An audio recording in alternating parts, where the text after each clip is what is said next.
Yeah.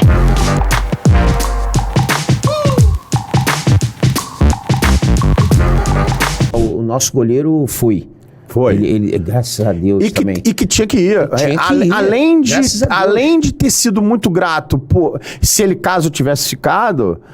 Ele, além de ele não ter ficado grato, né, como pareceu, ele pediu um aumento salarial. Pediu um aumento salarial. Pô, parceiro, PT Saudações, passa no RH e segue tua vida, já tava ali fazendo hora extra. O próprio Yuri, que não foi um cara ruim nesse ano, foi um cara até que contribuiu. Que esteve na parte, acima da curva de atuação do time, né? Eu fico com medo de dizer o time foi muito mal. Foi mal, mas ele ficou acima da curva de atuação. O próprio Yuri apareceu agora falando que tem proposta do Japão, é não criar resistência, deixar embora.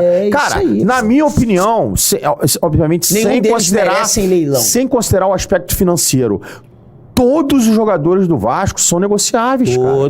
Todos são dispensáveis. Nenhum é imprescindível pro ano que vem.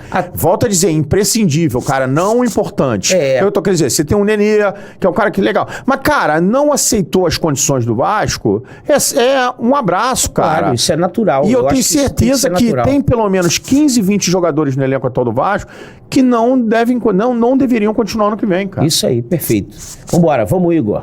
Não vou te falar número. A gente vai começar a anunciar os jogadores que já estão contratados. Te falo que é mais de um, que eu falei no plural. E sobre nomes, eu quero que a torcida do Vasco entenda o porquê dos nomes. Outra coisa absurda. E toda vez que eu vier anunciar um jogador... Para ele ter que explicar o porquê que ele está contratando algum jogador... É sinal de que esse jogador não convence. Então, que se analisem com propriedade, com fundamento, com justificativa e não com base num imaginário ou numa expectativa que se cria. Ele usou a palavra imaginário umas 3, 4 vezes ao longo da coletiva, que também me incomodou. Ele entende que qualquer interpretação que haja na torcida é do imaginário. Que quando... E aí eu vou usar um caso agora de 1, 2 dias atrás, que tem um tal de Patrick de Luca, sei lá, acho que um zagueiro do Grêmio, um volante do Grêmio, cogitado no Vasco. Cara, a torcida do Vasco, cara, conversa com as outras torcidas, né? Conversa com os outros torcedores. Claro. Então, quando se forma uma opinião rápida, se for uma opinião rápida, considerando a opinião do time que ele tá vindo. E o Grêmio é uma torcida aliada com a do Vasco, ainda tem esse detalhe. E esse Patrick de Paula tem um lance dele contra o Londrina, que ele deu um escanteio bizonho pro Londrina ao longo, cara, que desculpa, pode ter sido um lance e ele ter sido magistral nas outras partidas, mas foi pavoroso. Projeto nosso de reformulação do elenco, de uma mudança de perfil do elenco, que é necessário, nós estamos saindo de uma Série B para uma Série A. Eu quero que a análise seja uma análise real do que a gente pretende com esses nomes. Cara, essas incoerências é que eu tento interpretar. Se ele fala de uma mudança brusca de perfil do elenco, ele está falando de uma mudança de elenco. Se ele está falando de uma mudança brusca de elenco...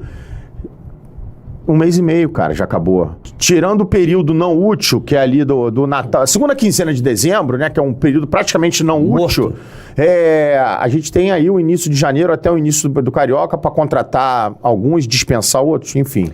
O jogador, quando ele estiver fechado com o Vasco, não necessariamente esses que você falou ou outros que foram especulados, a gente vai anunciar. Tá? O processo de contratação, ele... É uma pergunta complexa, mas eu não tenho problema em responder para vocês. Vamos lá. Ele passa primeiro pela carência. Então, se você tem, por exemplo, 3 laterais direitos dentro do seu elenco, você não precisa fazer movimentos de contratação. Se você não tem nenhum, e hoje o Vasco não tem nenhum, estou usando o exemplo do lateral direito, porque hoje a gente tem o Léo Matos com contrato encerrando em dezembro, e que eu já tive uma reunião com ele, e ele não vai permanecer. Inclusive, procede que eu fiz um convite para ele para começar a carreira dele fora de campo, se assim ele desejar. Parece que ele vai aceitar. E o Matheus Ribeiro vai para o CRB. E a gente tem hoje no elenco só uma expectativa do Paulinho, que é um projeto, mas que não está pronto profissional ainda. Então, como nós não temos um lateral direito, a gente belo precisa jogador mercado da base, lateral direito. Então, ponto 1 é a carência. Ponto 2, o perfil desse jogador. Dentro do perfil, a gente analisa idade, claro, mas não se limita à idade. Eu posso contratar um jogador de 18 anos como de 35, 36 anos. Mas o que a gente espera de característica desse jogador? A gente quer um jogador forte fisicamente, a gente quer um jogador dinâmico, a gente quer um jogador ofensivo, a gente quer um jogador defensivo, a gente quer um jogador bom de bola aérea, quer um jogador de transição, quer um jogador de velocidade, quer um jogador posicional. Então define-se o perfil. Ponto 2, definir o perfil. Ponto 3, nós vamos ao mercado. No mercado, a gente se depara com atletas que estão viáveis, entre aspas, tá? A gente não vai tirar um jogador de um clube grande, com um contrato grande, com cláusulas enormes de multas vultosas. Então a gente tem que avaliar a viabilidade desse jogador. E a partir do nome definido, se esse atleta é viável ou não, a gente faz 2 tipos de relatório. Um relatório interno no Vasco, hoje nós temos 4 analistas de mercado, que fazem um relatório minucioso a respeito daquele jogador. E a gente tem um outro relatório que é no âmbito do grupo, porque a 777 tem uma área específica de ciência de dados e de análise de mercado, de scouts, em âmbito do grupo. Esses 2 relatórios, eles são conjugados para se ter a aprovação do jogador. Então, seria o 4º ponto, a aprovação do jogador.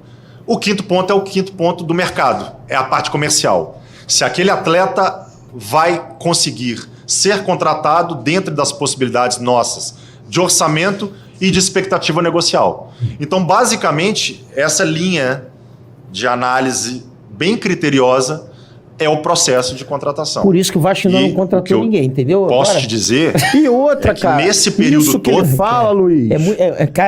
E outra, isso que ele fala... Tudo isso que ele fala... É para quem vem para compor elenco. Que aí você tem que ser criterioso, você não pode errar, você tem que minimizar seu erro, você tem que ser muito analítico, você precisa entender que é o fulano X que se destacou num time e quais são as características.